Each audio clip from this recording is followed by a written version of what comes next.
13.1 परिचय।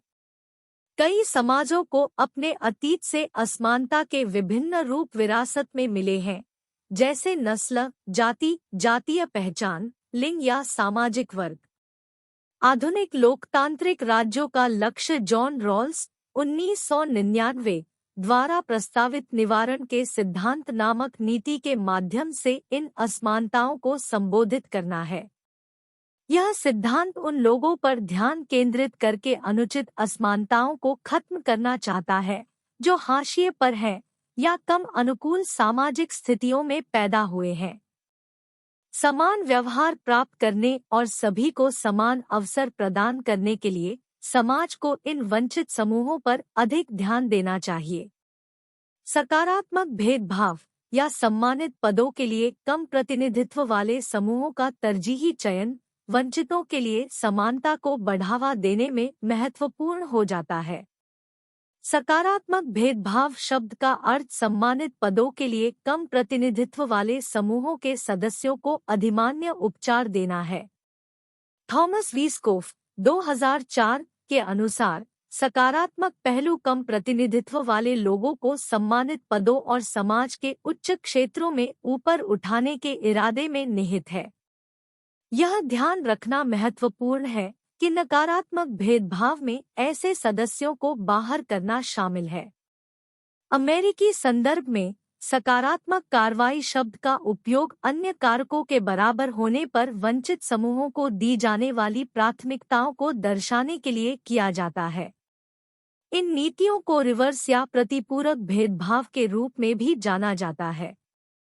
भारत में यह शब्द विशेष विशेषाधिकारों, रियायतों या उपचार को संदर्भित करता है, जिसे आमतौर पर भारतीय संदर्भ में आरक्षण नीति या सकारात्मक भेदभाव नीति के रूप में जाना जाता है। सकारात्मक भेदभाव और सकारात्मक कार्रवाई की नीति का उद्देश्य अतीत या वर्तमान भेदभाव को ठीक करना और भविष्य में होने वाली घटनाओं को रोकना है। विभिन्न समाजों में ऐतिहासिक विकृतियां हैं, जो कुछ समूहों को मुख्यधारा के सामाजिक विकास से रोकती हैं। सामाजिक समूहों के बीच शैक्षिक असमानताएं सामाजिक-आर्थिक अंतराल में योगदान करती है। शिक्षा असमानताओं के बारे में चिंताएं वंचित समूहों के प्रति प्रतिबद्धता से उत्पन्न होती है। राष्ट्र निर्माण के लिए उचित मानव संसाधन विकास के लिए सभी जनसंख्या वर्गों पर समान ध्यान देने की आवश्यकता है। संसाधनों और अवसरों का असमान वितरण सामाजिक एकता के लिए खतरा है। साझा मूल्य नागरिक समाज की एकजुटता में योगदान करते हैं। बढ़ते व्यक्तिगत और समूह मतभेदों के बीच विश्व स्तर पर शिक्षा प्रणालियों को अपनी भूमिका को फिर से परिभाषित करने की चुनौती का सामना करना पड़ रहा है। शिक्षा को विविधता को एक सकारात्मक कारक में बदलना चाहिए, विशेष रूप से उच्च शिक्षा में, जिसे व्यक्तियों या समूहों के लिए व्यावसायिक और आर्थिक गतिशीलता हासिल करने और सामाजिक स्थिति प्राप्त करने के साधन के रूप में देखा जाता है। इस इकाई में हम इस बारे में बात करेंगे कि विभिन्न समाजों में सकारात्मक कार्रवाई और सकारात्मक भेदभाव की नीतियां कैसे आईं। विशेष रूप से हम भारतीय समाज में सामाजिक असमानताओं और इन नीतियों के इतिहास पर ध्यान केंद्रित करेंगे।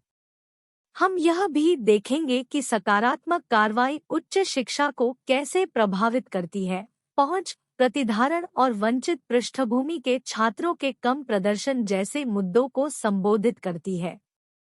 13.2 भारतीय समाज में सामाजिक असमानताएं। भारत में सामाजिक पदानुक्रम का मुख्य रूप जाति पर आधारित है। जातियां वंशानुगत समूह है, जो अक्सर एक विशिष्ट क्षेत्र तक सीमित होती है, जिनका पारंपरिक व्यवसाय और स्थानीय जाति पदानुक्रम में एक निर्दिष्ट स्थान होता है। जातियों के बीच संबंध शुद्धता, प्रदूषण, श्रम विभाजन और अलगाव जैसी अवधारणाओं से प्रभावित होते हैं। पदानुक्रम शुद्धता और प्रदूषण की अलग-अलग डिग्री से निर्धारित होता है, जहां सबसे ऊंची जाति ब्राह्मण को सबसे साफ और शुद्ध माना जाता है, जबकि सबसे निचली जाति शूद्र को सबसे अशुद्ध या अपवित्र माना जाता है। इस पदानुक्रम ने अस्पृश्यता की प्रथा को जन्म दिया, जहां कुछ समूहों, विशेष रूप से पूर्व-अछूतों को सामाजिक रूप से अलग-थलग कर दिया गया। आज भी कुछ क्षेत्रों में अस्पृश्यता की खबरें आती हैं, जिससे राष्ट्रीय आक्रोश फैल जाता है। यह विश्वास करना कठिन है कि समानता, नागरिक लोकतंत्र और उत्तराधुनिकतावाद के युग में कुछ लोग अभी भी दूसरों के स्पर्श से खुद को प्रदूषित मानते हैं। सामाजिक एकांत, अभाव और अपमान में रहने की निंदा करने वालों को अब अनुसूचित जाति एससी, पूर्व-अछूत या दलित जाति के रूप में जाना जाता है। महात्मा गांधी ने उन्हें हरिजन या भगवान की संतान कहा। अनुसूचित जाति के सामने आने वाली चुनौतियां विभिन्न क्षेत्रों, शहरी और ग्रामीण परिवेशों और विभिन्न व्यवसायों में भिन्न-भिन्न है, जो हिंदू समाज की सामाजिक संरचना को प्रभावित करती है। पूरे अंग्रेजी अध्याय का सरल और स्पष्ट अंग्रेजी में अनुवाद करें, यह सुनिश्चित करते हुए कि आप कोई भी तथ्य, आंकड़े, घटना या विवरण न छोड़ें। मूल शब्द संख्या बनाए रखें और बिना किसी सारांश के विश्वसनीय अनुवाद प्रदान करें। एक अन्य सामाजिक समूह जिसे शिक्षा प्रणाली में शामिल नहीं किया गया है, वह है अनुसूचित जनजाति एसटी। हालांकि एसटी के सामने आने वाली चुनौतियां अनुसूचित जाति एससी से भिन्न है।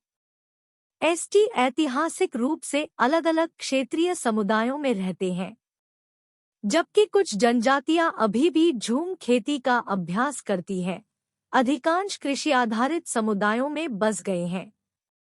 गांवों और कस्बों में पाए जाने वाले बसे हुए हिंदू समाज के विपरीत ये एसटी ज्यादातर पहाड़ों और जंगलों जैसे अलग-थलग इलाकों में रहते हैं।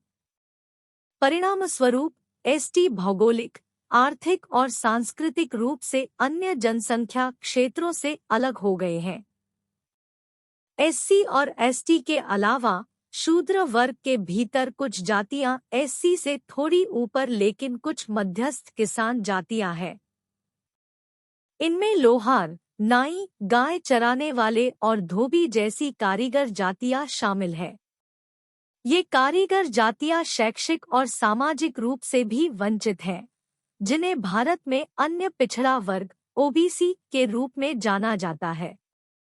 उनके हाशिए पर जाने को शुद्धता प्रदूषण अवधारणा के संदर्भ में समझाया जा सकता है। समकालीन भारत के कुछ हिस्सों में भूमि स्वामित्व, आर्थिक स्थिति और राजनीतिक प्रभाव के मामले में ओबीसी आर्थिक रूप से उच्च जातियों की तुलना में बेहतर स्थिति में है। यह उल्लेखनीय है कि ये जातियां अपने उच्च जाति समकक्षों के समान सामाजिक पदानुक्रम में अपना प्रभुत्व बनाए रखने के लिए दमनकारी प्रथाओं में संलग्न है। बॉक्स 13.1 पिछड़ा वर्ग। पिछड़े वर्गों में एससी, अनुसूचित जाति एसटी, अनुसूचित जनजाति और अन्य कम विशेषाधिकार प्राप्त कारीगर जातियां, साथ ही अल्पसंख्यक जैसे विभिन्न वंचित और कमजोर वर्ग शामिल है। हालांकि भारत का संविधान विशेष रूप से एससी और एसटी जैसी श्रेणियों की पहचान करता है और इसमें अन्य सामाजिक और शैक्षिक रूप से पिछड़े वर्गों के रूप में संदर्भित समूह के लिए कुछ प्रावधानों का उल्लेख है। इस समूह को आमतौर पर अन्य पिछड़ा वर्ग ओबीसी के रूप में जाना जाता है। यह शब्द मंडल आयोग की रिपोर्ट 1978 में बड़े पैमाने पर इस्तेमाल किया गया था, जिसका उद्देश्य कारीगर जातियों जैसे सामाजिक समूहों को शामिल करना था। भारतीय संदर्भ में वर्ग शब्द का प्रयोग इसलिए किया जाता है क्योंकि असमानताओं और स्तरीकरण का माप व्यक्तिगत स्थिति के बजाय जाति या समूह के इर्द-गिर्द घूमता है। इसलिए पिछड़ा वर्ग अनिवार्य रूप से पिछड़ी जातियों को संदर्भित करता है। इसके अलावा अछूतों को दर्शाने के लिए 1936 में दलित वर्ग शब्द को अनुसूचित जाति से बदल दिया गया था और उनकी सूचियों को आधिकारिक तौर पर एक अनुसूची में अधिसूचित किया गया था। समवर्ती रूप से आदिम जनजाति शब्द को पिछड़ी जनजाति से प्रतिस्थापित कर दिया गया। अनुसूचित जनजाति पदनाम 1947 में भारत को स्वतंत्रता मिलने के बाद ही उपयोग में आया। चानाना 1993 122 13.3 भारत में सकारात्मक भेदभाव और सकारात्मक कार्रवाई की नीति का विकास। भारत में वंचित वर्गों की भलाई की चिंता 1947 में स्वतंत्रता के बाद शुरू नहीं हुई। इसका एक लंबा इतिहास है जो उस युग से भी पहले का है। प्राचीन भारतीय समाज में भी कठोर हिंदू जाति व्यवस्था को चुनौतियां थी। बौद्ध धर्म, जैन धर्म, सिख धर्म जैसे धर्म और भक्ति आंदोलन जैसे आंदोलन जाति व्यवस्था को चुनौती देने के लिए उभरे। 19वीं सदी के अंत और 20वीं सदी की शुरुआत में विद्यासागर, राम मोहन रॉय, गांधी, ज्योतिबा फुले और अंबेडकर जैसे राष्ट्रवादी नेताओं और समाज सुधारकों ने इन वर्गों के लिए चिंता व्यक्त की। भारत में ब्रिटिश शासन ने कानून के समक्ष समानता के सिद्धांत को औपचारिक रूप दिया, जिसकी शुरुआत 1850 के जाति विकलांगता अधिनियम से हुई। 1885 तक मद्रास सरकार ने वंचित वर्गों के बच्चों को शिक्षित करने के लिए कदम उठाए। मद्रास में गैर ब्राह्मण आंदोलन के कारण सरकारी सेवाओं में गैर ब्राह्मणों के लिए पद आरक्षित हो गए। 1900 की शुरुआत में मैसूर के महाराजा ने गैर ब्राह्मण वर्गों के उत्थान के लिए 1918 में सर लेस्ली मिलर की अध्यक्षता में एक समिति नियुक्त की। समिति ने सिफारिश की कि नियुक्तियों का एक महत्वपूर्ण प्रतिशत ब्राह्मणों के अलावा अन्य समुदायों द्वारा रखा जाना चाहिए, जिसमें दलित वर्गों के योग्य उम्मीदवारों को प्राथमिकता दी जानी चाहिए। ये कार्रवाई औपनिवेशिक शासकों द्वारा इन आबादी की जीवन स्थितियों में सुधार लाने के उद्देश्य से विधायी उपायों की योजना बनाने से पहले की गई थी। ऐतिहासिक पृष्ठभूमि भारत में वंचित वर्गों के सामने आने वाली चुनौतियों का समाधान करने के दीर्घकालिक प्रयास को दर्शाती है। भारत में राष्ट्रीय स्तर पर मोंटेक-चेम्सफोर्ड सुधार 1919 का उद्देश्य विभिन्न स्थानीय स्वशासनों और सार्वजनिक निकायों में वंचित वर्गों को शामिल करना था। भारत सरकार अधिनियम 1935 ने विभिन्न प्रांतों की विधान सभाओं में दलित जातियों के लिए आरक्षण भी अनिवार्य कर दिया। अनुसूचित जाति (SC) के लिए पहला आरक्षण 1943 में पेश किया गया था, जिसमें उनके लिए सरकारी सेवा रिक्तियों का 8.33% आरक्षित किया गया था। बाद में उनकी जनसंख्या अनुपात के अनुरूप जून 1946 में इसे बढ़ाकर 12.5% कर दिया गया। चनाना 1993 122 पिछड़े वर्गों के लिए अतिरिक्त शैक्षिक सहायता में अनुसूचित जाति के लिए 1945 में शुरू की गई और 1948 से 49 में अनुसूचित जनजाति (ST) तक विस्तारित पोस्ट मैट्रिक छात्रवृत्ति योजना शामिल थी। भारत सरकार 1984-55 सामाजिक न्याय और समानता के प्रति भारतीय संविधान की प्रतिबद्धता इस विश्वास को रेखांकित करती है कि शिक्षा सामाजिक गतिशीलता के लिए एक मौलिक उपकरण है। अनुच्छेद 46 कमजोर वर्गों, विशेष रूप से SC और ST के शैक्षिक और आर्थिक हितों को बढ़ावा देने, उन्हें सामाजिक अन्याय और शोषण से बचाने की राज्य की जिम्मेदारी पर जोर देता है। स्वतंत्रता के बाद के विभिन्न शिक्षा आयोगों और नीतियों ने इस प्रतिबद्धता को स्पष्ट रूप से व्यक्त किया। विश्वविद्यालय शिक्षा पर राधाकृष्णन आयोग 1948 से 49 ने शिक्षा को सामाजिक मुक्ति के लिए एक शक्तिशाली साधन के रूप में रेखांकित किया, जो लोकतंत्र के भीतर समानता को मजबूत करता है। भारत सरकार 1950-49 शिक्षा आयोग 1964 से 66 ने भारतीय शिक्षा को नागरिक समाज में योगदान देने के रूप में देखा, जिसमें पिछड़े और वंचितों के लिए समान अवसरों के महत्व पर जोर दिया गया। शिक्षा को सामाजिक परिवर्तन और समानता के लिए एक साधन के रूप में मान्यता दी गई है, जो सामाजिक न्याय और एकीकरण के माध्यम से सभी समूहों की चिंताओं को संबोधित करता है।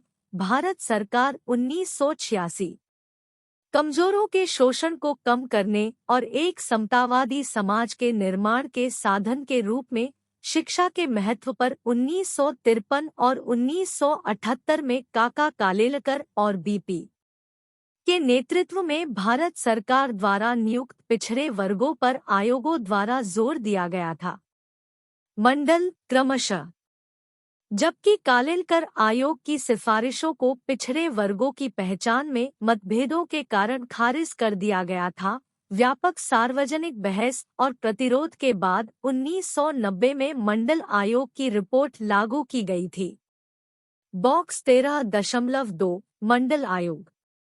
मंडल आयोग ने जाति के आधार पर अन्य पिछड़ा वर्ग ओबीसी की पहचान की और यह निर्धारित करने के लिए मानदंड निर्धारित किए कि कोई विशेष जाति पिछड़ी है या नहीं। 1931 की जनगणना के अनुसार ये ओबीसी कुल जनसंख्या का 52% है। आयोग ने उनके लिए 27% सरकारी नौकरियां आरक्षित करने की सिफारिश की। हालांकि यह एक दशक तक लटका रहा, लेकिन बाद में वीपी सिंह के नेतृत्व वाली सरकार ने इसे लागू करने का फैसला किया। इस फैसले से तथाकथित उच्च जाति के छात्रों ने हिंसक विरोध प्रदर्शन शुरू कर दिया। 27% आरक्षण अनुसूचित जाति 15% और अनुसूचित जनजाति 7.5% के आरक्षण से अलग है। आजादी के बाद संविधान के अनुच्छेद 15(4) का जवाब देते हुए शिक्षा मंत्रालय ने 1954 में सुझाव दिया कि शैक्षणिक संस्थानों में अनुसूचित जाति और अनुसूचित जनजाति के लिए 20% सीटें आरक्षित की जाएं, जिसमें न्यूनतम योग्यता अंकों में 5% की छूट हो। इसे 1964 में संशोधित किया गया था, जिसमें अनुसूचित जाति के लिए 15% और अनुसूचित जनजाति के लिए 5% परस्पर विनिमय निर्दिष्ट किया गया था। स्वास्थ्य और परिवार कल्याण मंत्रालय ने अलग से मेडिकल कॉलेजों को न्यूनतम योग्यता अंकों में 5% छूट के साथ एससी के लिए 15% और एसटी के लिए 5% आरक्षित करने का निर्देश दिया। विश्वविद्यालय अनुदान आयोग यूजीसी ने विभिन्न पाठ्यक्रमों में एससी/एसटी छात्रों को रियायतें देने के लिए विश्वविद्यालयों के लिए दिशानिर्देश जारी किए। 1982 में एसटी के लिए आरक्षण प्रतिशत 5% से बढ़कर 7.5% हो गया। वर्तमान में शैक्षणिक संस्थान एससी और एसटी श्रेणियों के छात्रों के लिए क्रमशः 15% और 7.5% सीटें आरक्षित करते हैं। आरक्षण के अलावा भारत सरकार ने अनुसूचित जाति एससी और अनुसूचित जनजाति एसटी की शैक्षिक नींव को मजबूत करने के लिए कई उपाय किए हैं। इसमें मुख्य रूप से इन समुदायों के निवास वाले क्षेत्रों में शैक्षणिक संस्थानों की स्थापना को प्राथमिकता देना, छात्रवृत्ति जैसे प्रोत्साहन की पेशकश करना, प्रतिस्पर्धी परीक्षाओं के लिए कोचिंग कक्षाएं आयोजित करना, उपचारात्मक कोचिंग प्रदान करना और छात्रावास की पेशकश करना शामिल है। इन प्रयासों ने अनुसूचित जाति और अनुसूचित जनजाति के शैक्षिक स्तर को बेहतर बनाने में महत्वपूर्ण योगदान दिया है। एक उल्लेखनीय पहल एससी/एसटी छात्रों के लिए उपचारात्मक कोचिंग योजना है, जिसका उद्देश्य गुणात्मक तकनीकों और प्रयोगशाला कार्यों से जुड़े विषयों में उनके शैक्षणिक कौशल और भाषाई दक्षता को बढ़ाना है। विश्वविद्यालय अनुदान आयोग यूजीसी ने भी केंद्रीय विश्वविद्यालयों में आरक्षण नीतियों के कार्यान्वयन की निगरानी के लिए निगरानी समितियों की नियुक्ति करके महत्वपूर्ण भूमिका निभाई है। राज्य विश्वविद्यालयों के लिए उच्च शिक्षा में सकारात्मक कार्रवाई नीतियों के प्रभावी कार्यान्वयन को सुनिश्चित करने के लिए क्षेत्रीय समितियों की स्थापना की गई है। हाल के निर्देशों में यूजीसी ने उन विश्वविद्यालयों को चेतावनी जारी की है जो निर्धारित आरक्षण के अनुसार प्रवेश और नियुक्ति नीतियों को लागू करने में विफल रहते हैं। गैरानुपालन के परिणामस्वरूप नई पहल के तहत फंडिंग में कमी या समाप्ति हो सकती है। अब तक सकारात्मक भेदभाव या आरक्षण की नीति में उच्च शिक्षण संस्थानों में अखिल भारतीय स्तर पर अन्य पिछड़ा वर्ग ओबीसी के लिए आरक्षण शामिल नहीं है। हालांकि निकट भविष्य में ऐसे आरक्षण की उम्मीद है। हालांकि अलग अलग राज्यों में ओबीसी के लिए आरक्षण का प्रतिशत अलग अलग है। उदाहरण के लिए तमिलनाडु में ओबीसी के लिए 50% सीटें आरक्षित हैं, जबकि आंध्र प्रदेश में 25% सीटें आरक्षित हैं। तमिलनाडु देश में आरक्षण के कुल प्रतिशत 69% के साथ सबसे आगे है, जिसमें एससी के लिए 18%, एसटी के लिए 1%, पिछड़ा वर्ग बीसी के लिए 50% और अधिकांश पिछड़ा वर्ग एमबीसी शामिल है। यह उल्लेखनीय है कि तमिलनाडु बीसी और एमबीसी के बीच अंतर करता है। इसके अतिरिक्त कर्नाटक नौकरी में आरक्षण के साथ साथ शैक्षणिक संस्थानों में ओबीसी के लिए सीटें भी आरक्षित करता है। 13.4 उच्च शिक्षा में अनुसूचित जाति एवं अनुसूचित जनजाति। सकारात्मक भेदभाव नीतियों के कार्यान्वयन के कारण उच्च शिक्षा में अनुसूचित जाति एससी और अनुसूचित जनजाति एसटी के छात्रों के नामांकन में उल्लेखनीय प्रगति हुई है। हालांकि एससी/एसटी आबादी के अनुपात पर विचार करते हुए अभी भी उच्च शिक्षा या यहां तक कि बुनियादी साक्षरता तक पहुंच की कमी है, तो सुधार पर्याप्त नहीं हो सकता है। सकारात्मक कार्रवाई नीति के कार्यान्वयन के वर्षों की गहन जांच से पता चलता है कि उच्च शिक्षा में एससी नामांकन अभी भी अपेक्षाकृत कम है, जो 1996 से 97 में केवल 7.77% था। यूजीसी 1990 के अनुसार 1978 से 79 में वास्तविक नामांकन 1,80,058 से बढ़कर 1996 से 97 में 5,12,291 होने के बावजूद कुल नामांकन में अनुसूचित जाति की प्रतिशत हिस्सेदारी में महत्वपूर्ण सुधार नहीं दिखा। इसके विपरीत 1978 से 79 से 1996 से 97 तक एसटी नामांकन में केवल 1% से अधिक की मामूली वृद्धि हुई, जो कुल नामांकन का 2.73% तक पहुंच गई।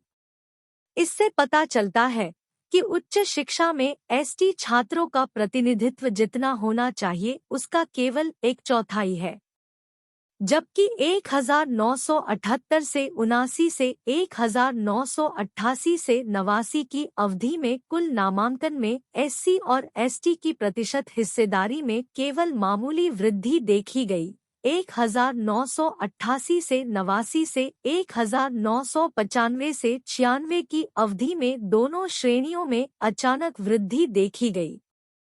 हालांकि एससी और एसटी छात्रों का वास्तविक नामांकन एससी के लिए 15% और एसटी के लिए 7.5% के निर्धारित आरक्षण कोटा से काफी नीचे है। महत्वपूर्ण अंतर्राज्यीय मतभेद भी स्पष्ट है। 1979 से 80 में उत्तर प्रदेश में स्नातक स्तर पर नामांकित एससी छात्रों का प्रतिशत सबसे अधिक 11.62% था। इसके बाद तमिलनाडु 8.97%, पश्चिम बंगाल 8.36% और पंजाब 8.29% थे।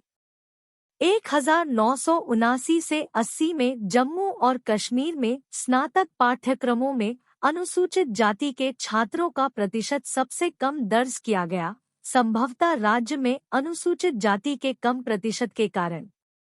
1979 से 80 में एसटी के लिए उत्तर पूर्व भारत में मेघालय, जहां एसटी की प्रमुख आबादी है, का प्रतिशत सबसे अधिक 66.88% था। इसके बाद बिहार 6.86% और असम 6.72% थे।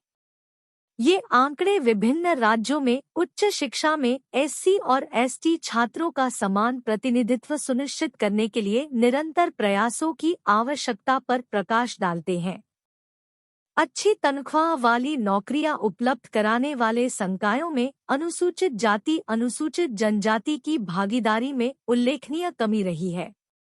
1978 से 79 और 1996 से 97 दोनों में स्नातक और स्नातक स्तर पर अधिकांश एससी और एसटी छात्र कला संकाय में केंद्रित थे। उसके बाद विज्ञान और वाणिज्य में कला और वाणिज्य ने मिलकर 70% से अधिक एससी छात्रों का प्रतिनिधित्व किया, और जब विज्ञान को शामिल किया गया तो इन तीनों ने 1996 से 97 में स्नातक स्तर पर सभी एससी छात्रों के लगभग 89% को कवर किया। चिकित्सा, इंजीनियरिंग और शिक्षा जैसे व्यावसायिक पाठ्यक्रमों में उनकी भागीदारी बहुत कम और असंतोषजनक रही।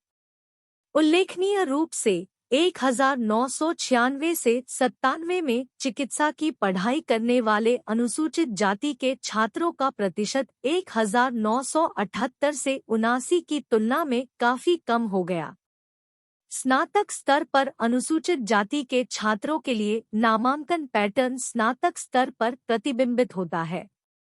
1978 से 79 में लगभग 95% अनुसूचित जाति के छात्र विज्ञान और वाणिज्य संकाय में नामांकित थे।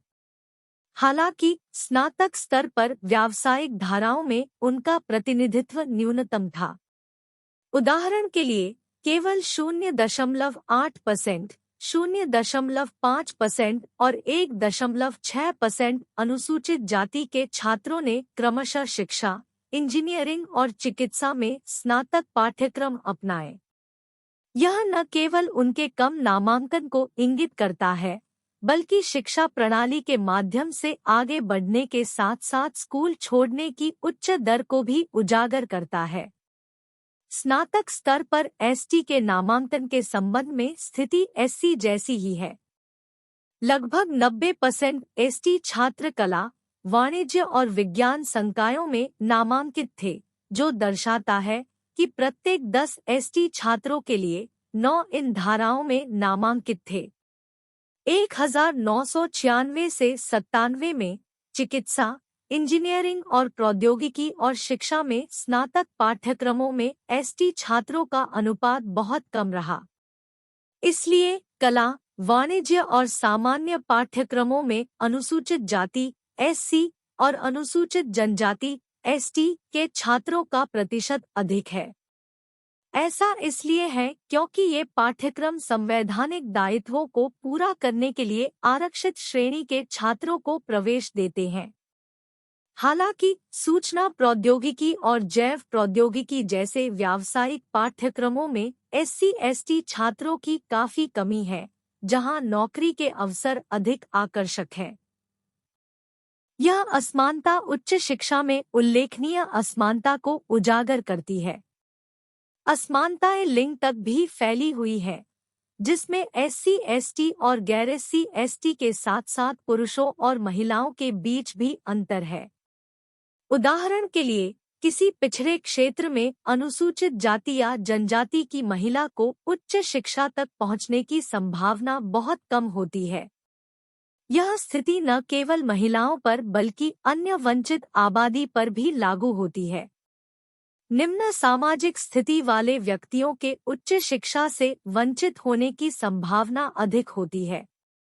ये संरचनात्मक असंतुलन न केवल शैक्षिक अवसरों के विस्तार में बाधा डालते हैं, बल्कि शिक्षा में उत्कृष्टता की खोज को भी प्रभावित करते हैं।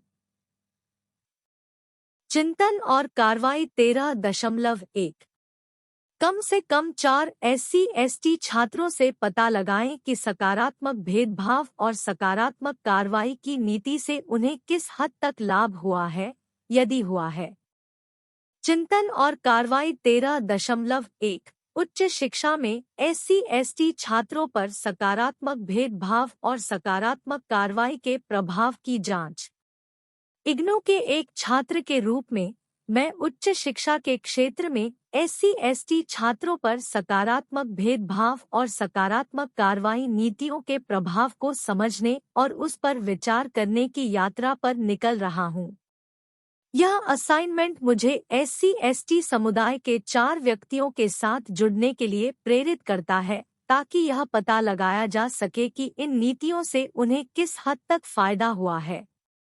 इस चिंतनशील अन्वेषण में मेरा लक्ष्य सकारात्मक कार्रवाई के आसपास की जटिलताओं को समझना, इसकी सफलताओं, चुनौतियों और एक समावेशी और न्यायसंगत शैक्षिक वातावरण बनाने के लिए व्यापक निहितार्थों की जांच करना है। परिचय। सकारात्मक कार्रवाई हाशिए पर रहने वाले समुदायों, विशेष रूप से अनुसूचित जाति SC और अनुसूचित जनजाति ST द्वारा सामना किए जाने वाले ऐतिहासिक और प्रणालीगत नुकसान को संबोधित करने के लिए शुरू की गई एक नीति भारत में व्यापक बहस का विषय रही है। इसका उद्देश्य शिक्षा और रोजगार में समान अवसर और प्रतिनिधित्व प्रदान करना है। हालांकि इन नीतियों की प्रभावशीलता विवाद का विषय रही है। इस चिंतनशील विश्लेषण में 4 SC/ST छात्रों के साथ बातचीत शामिल है, जिसका उद्देश्य सकारात्मक भेदभाव के ढांचे के भीतर उनके दृष्टिकोण और अनुभवों को समझना है। भारत में सकारात्मक कार्रवाई का ऐतिहासिक संदर्भ।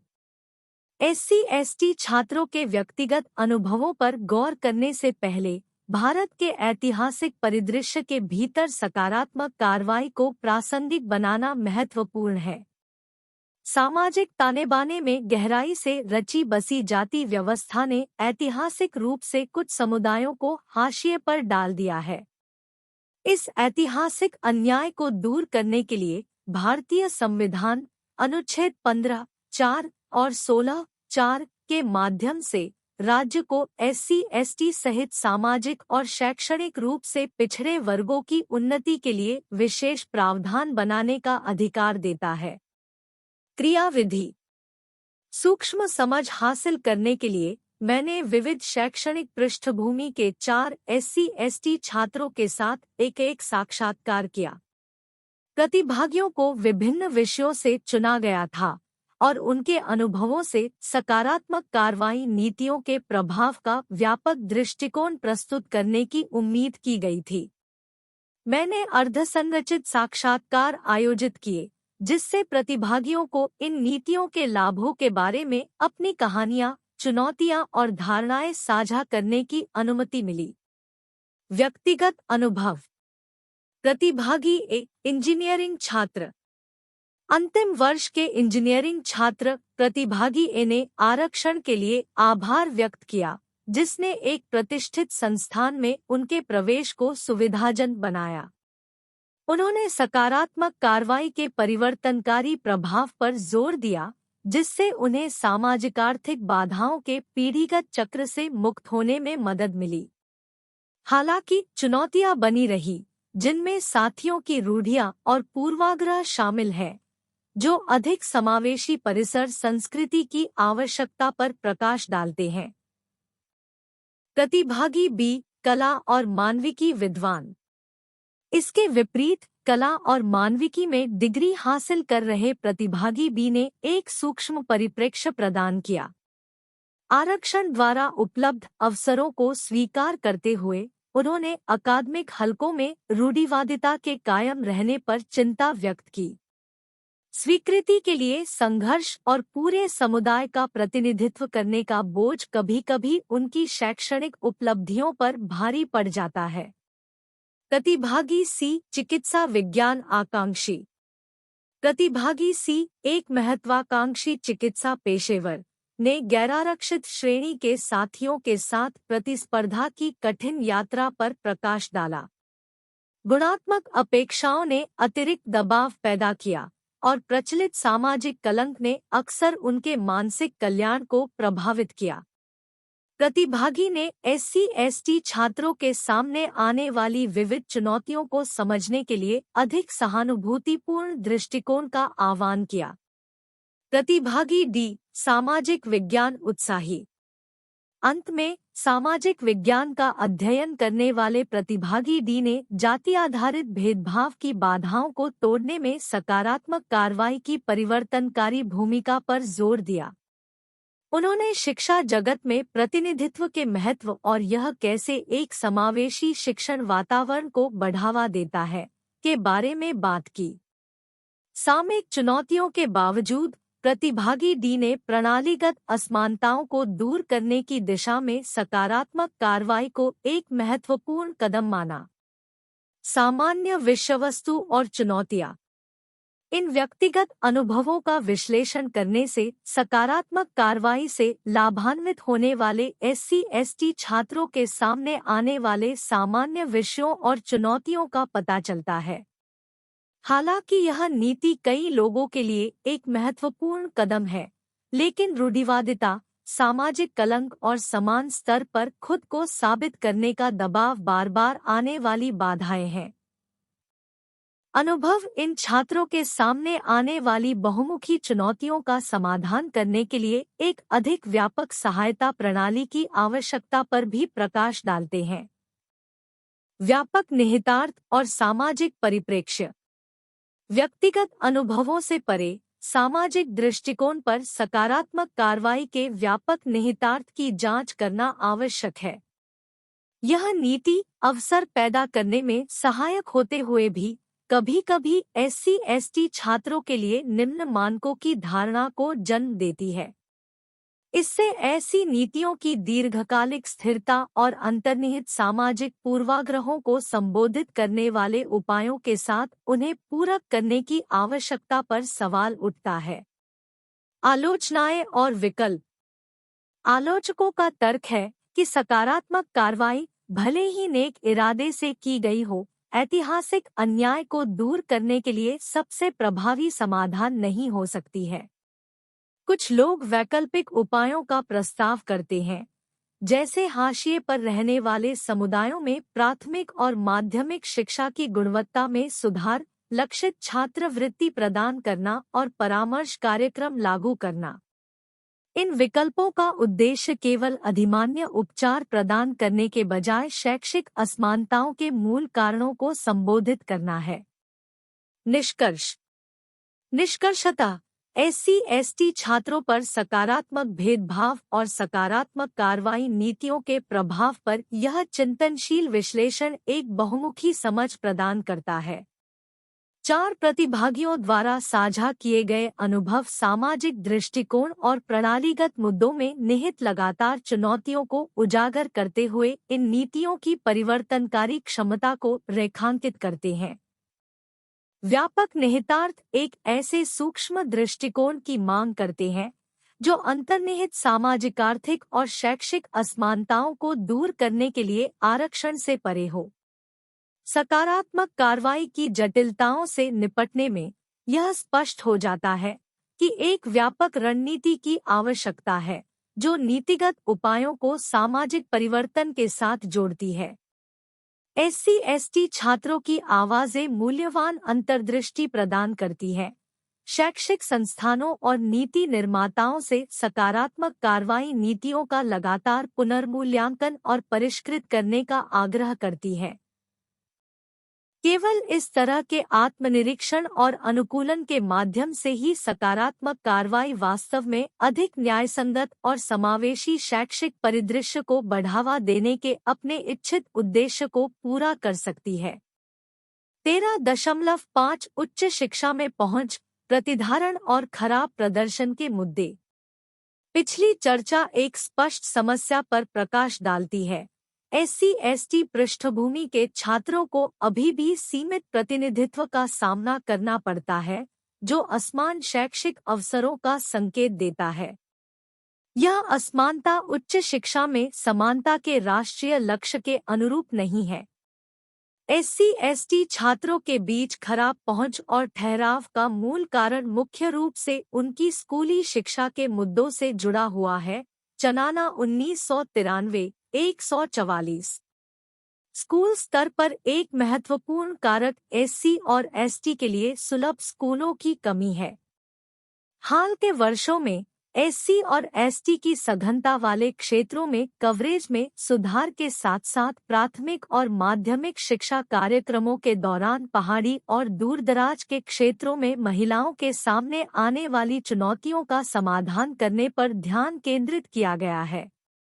इसका उद्देश्य समान अवसर और पहुंच प्रदान करना है।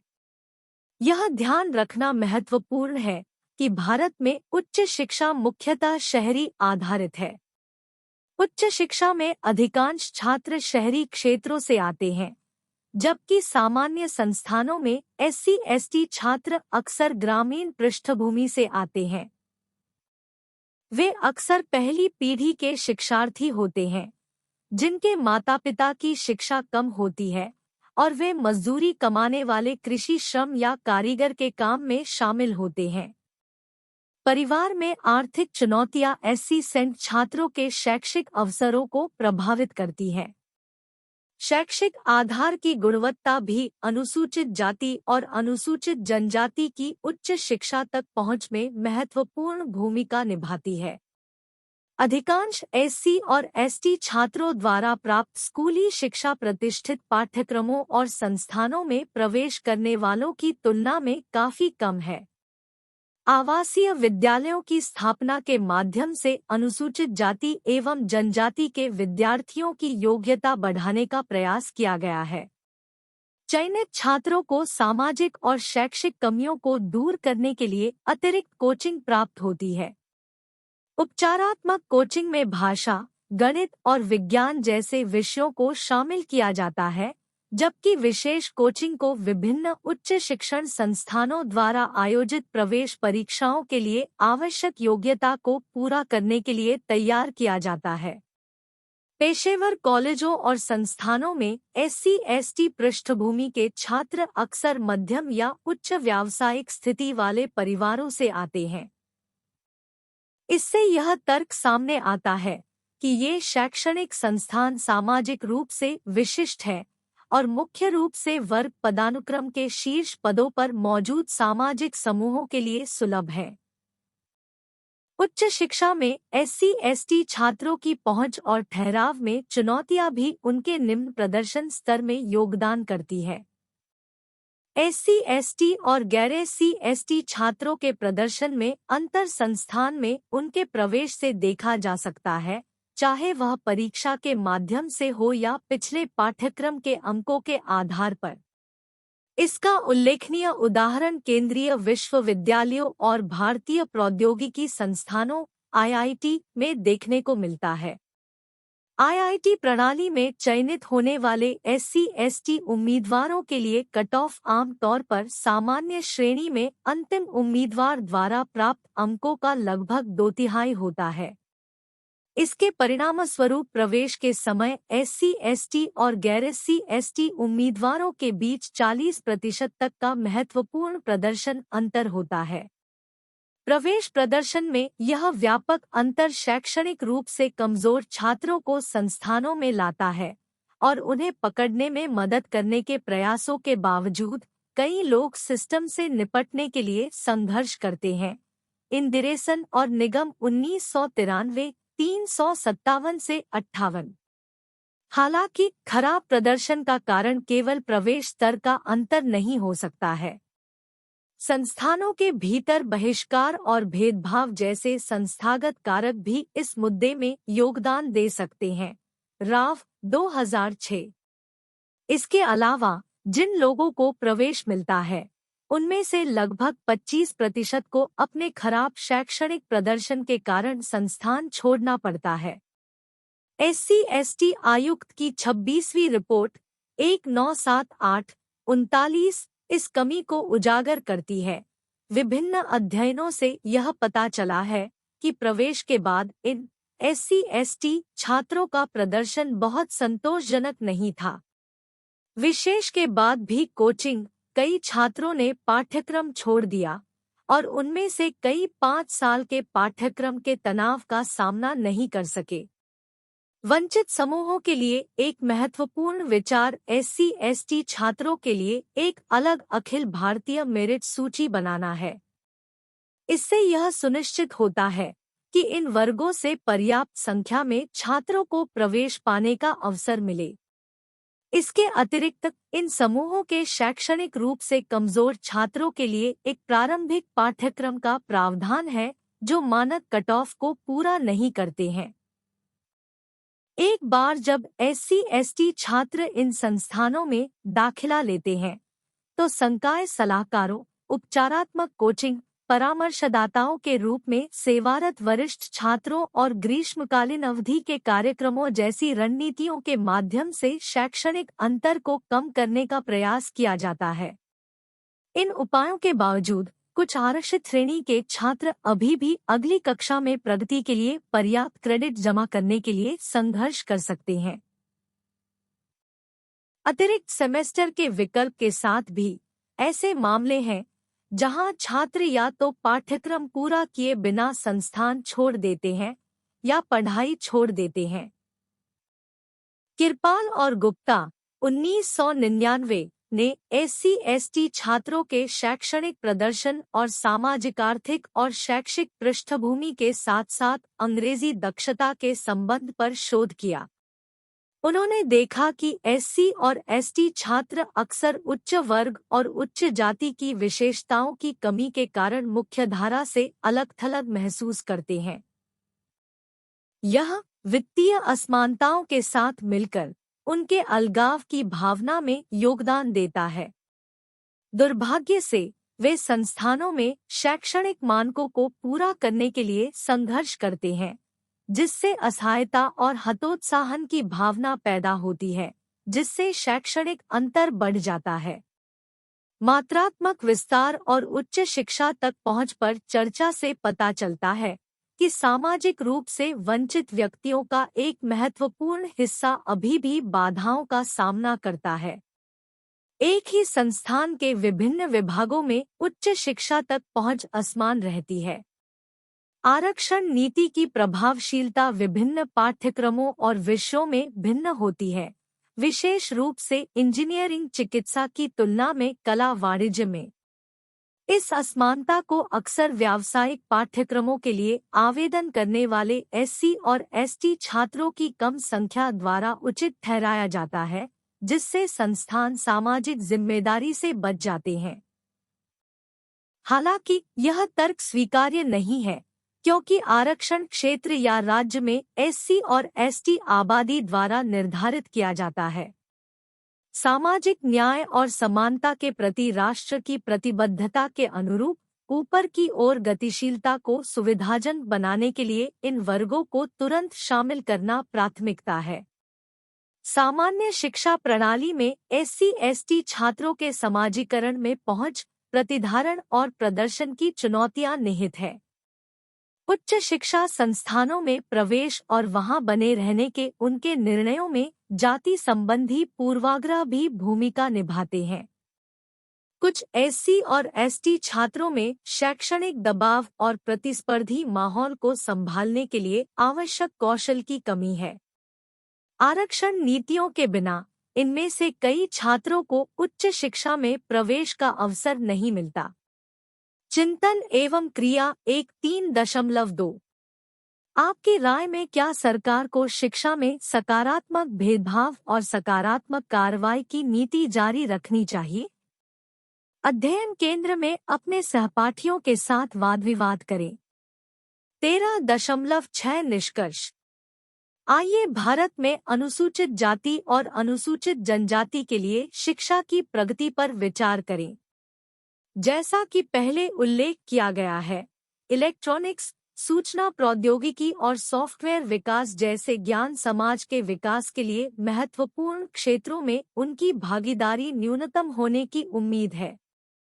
इसका मुख्य कारण यह है कि ये पाठ्यक्रम स्ववित्तपोषित निजी संस्थानों या विशिष्ट प्रौद्योगिकी और प्रबंधन संस्थानों में पेश किए जाते हैं, जो इन छात्रों के लिए पहुंच योग्य नहीं है। इन क्षेत्रों में अधिकांश अवसर, जो संवैधानिक आरक्षण के अंतर्गत नहीं आते, निजी क्षेत्र में हैं। नौकरियों का सरकारी से निजी क्षेत्र में स्थानांतरण इस प्रवृत्ति को बढ़ाता है। नतीजतन उदार कला, वाणिज्य और विज्ञान में स्नातक करने वाले एससी और एसटी छात्रों की एक बड़ी संख्या में सूचना प्रौद्योगिकी की बुनियादी समझ की कमी है, जिससे वे नौकरी बाजार में कम प्रासंगिक हो जाते हैं। आज मुद्दा सिर्फ एक समूह द्वारा दूसरे समूह के शोषण का नहीं है, यह बहिष्कार के बारे में है। समाज के ये वर्ग अदृश्य हो जाते हैं क्योंकि वे ज्ञान समाज में भाग लेने में असमर्थ होते हैं। सकारात्मक कार्रवाई नीतियों के लिए महत्वपूर्ण सवाल यह है कि एससी और एसटी को कैसे शामिल किया जाए, जिन्हें ज्ञान समाज से बाहर रखा गया है, जहां जानकारी आवश्यक संपत्ति है। एक विकासशील समाज के संदर्भ में विचार करने के लिए एक और महत्वपूर्ण पहलू सामाजिक वर्ग, धन और प्रभाव के संदर्भ में उनकी प्रगति के बावजूद कुछ जातियों से जुड़े सामाजिक कलन का भाग्य है। हमारे देश में यह देखा गया है कि शिक्षा के बढ़े हुए स्तर से तथाकथित उच्च जातियों में व्याप्त घृणा और भेदभाव की गहरी भावनाओं में कोई बदलाव नहीं आता है। भले ही अनुसूचित जाति का कोई व्यक्ति उच्च पदस्थ पद पर हो, उन्हें अक्सर उनकी उपलब्धियों के आधार पर नहीं, बल्कि उनकी विशिष्ट स्थिति के आधार पर चिह्नित किया जाता है। यह प्रवृत्ति ग्रामीण स्तर पर भी कायम है, जहां हाशिए पर मौजूद समूहों की शिक्षा को विकास के सकारात्मक संकेत के रूप में नहीं देखा जाता है, बल्कि ऊंची जातियों की पारंपरिक सत्ता के लिए एक चुनौती के रूप में देखा जाता है। समकालीन भारत में संघर्ष, विरोध, आंदोलन, संघर्ष और कभी-कभी हिंसक घटनाओं के माध्यम से प्रकट होते हैं। ऊंची जातियों द्वारा वंचित समूहों पर कुछ क्रूर हमले, साथ ही ऊंची जातियों के खिलाफ वंचित समूहों की जवाबी कार्रवाई, बढ़ती जाति चेतना, पहचान और आपसी दुश्मनी को उजागर करती है। विविधता की सकारात्मक सराहना करने और वंचित समूहों के लिए चिंता दिखाने के बजाय ये घटनाएं गहराते विभाजन को दर्शाती है। अनुसूचित जातियों और जनजातियों का प्रतिशोधपूर्ण दृष्टिकोण, हर कथित गलत काम के लिए कानूनी उपायों का सहारा लेना, कभी-कभी समुदायों के बीच विश्वास को खत्म कर देता है। सवाल उठता है, क्या ज्ञान समाज का उद्भव एक अधिक न्यायपूर्ण और नागरिक समाज के निर्माण में योगदान देगा, या यह उत्पीड़कों और उत्पीड़ितों के बीच मौजूदा अंतर को बढ़ा देगा? यह एक ऐसा सवाल है जिस पर 21वीं सदी के भारत के नीति निर्माताओं को बहस और समाधान करना चाहिए। सकारात्मक कार्रवाई पर वर्तमान नीति में उस महत्वपूर्ण पहलू पर ध्यान नहीं दिया गया है जिस पर आगे बढ़ने से पहले विचार किया जाना चाहिए। हमें अनुसूचित जातियों और अनुसूचित जनजातियों के सामने आने वाले सामाजिक, आर्थिक और शैक्षणिक नुकसान को दूर करने की जरूरत है। ये कठिनाइयां क्षेत्र, उपजाति, जनजाति और लिंग के आधार पर भिन्न भिन्न होती है। विभिन्न क्षेत्रों में विभिन्न परिस्थितियों और दृष्टिकोणों के कारण एक आकारस्भी के लिए उपयुक्त नीति देश भर में काम नहीं करेगी। इसलिए हमें यह सुनिश्चित करने के लिए संकेतक स्थापित करने चाहिए कि इन समुदायों के लिए आरक्षित सुविधाओं से सभी को लाभ हो, जिनमें वे लोग भी शामिल हैं जो उतने मुखर या जानकार नहीं हैं। SC/ST के भीतर उपेक्षित समूहों की पहचान करना अत्यावश्यक है और शैक्षिक सहायता प्राथमिक और माध्यमिक विद्यालयों जैसे प्रारंभिक चरणों से शुरू होनी चाहिए। अनुसूचित जाति, अनुसूचित जनजाति और महिलाओं में पहली पीढ़ी के शिक्षार्थियों पर विशेष ध्यान दिया जाना चाहिए। उच्च शिक्षा के लिए पोषक धाराओं को मजबूत करना ज्ञान समाज में शामिल करने के लिए महत्वपूर्ण है। एक अन्य महत्वपूर्ण मुद्दा SC/ST छात्रों के सामाजिक मनोवैज्ञानिक एकीकरण के लिए तंत्र बनाना है। इस एकीकरण का उद्देश्य उनके आत्मविश्वास और आत्मसम्मान को बढ़ावा देना है, जिससे उन्हें उच्च शिक्षा की चुनौतियों के अनुकूल बनने में मदद मिलेगी। इन मुद्दों को संबोधित करने के लिए भविष्य की जरूरतों के अनुरूप सकारात्मक कार्रवाई नीति के माध्यम से अर्थव्यवस्था और समाज में मूलभूत परिवर्तनों पर ध्यान देने की आवश्यकता है। यदि हम देश में बढ़ती असमानता को रोकने के लिए कदम नहीं उठाते हैं, तो इसका इन जातियों और जनजातियों के सदस्यों पर प्रतिकूल प्रभाव पड़ेगा, जो पहले से ही वंचित स्थिति में हैं। इन मुद्दों को संबोधित करने से 21वीं सदी का भारत एक समतावादी नागरिक लोकतंत्र बन सकता है, जहां हर कोई विकास प्रक्रिया और सामाजिक एकजुटता में भूमिका निभाता है।